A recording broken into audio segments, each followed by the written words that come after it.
Hi, I'm Jim Poling, Editor-in-Chief of the Waterloo Region Record. The staff at the Record work really hard to bring you up-to-date, local, relevant, and contextual news and information about your community. The Record has a deep history of delivering trusted and credible news. In fact, this year marks our 140th year as a news organization.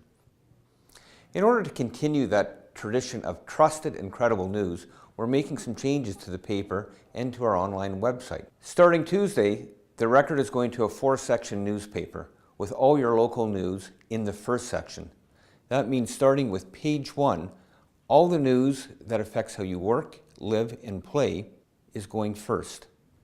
The B section will feature Canada and world information, opinions, commentary, and locally written letters to the editors.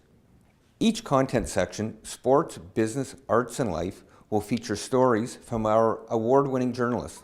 In addition to local stories and photos, we're bringing you extra features from the big brand names of journalism.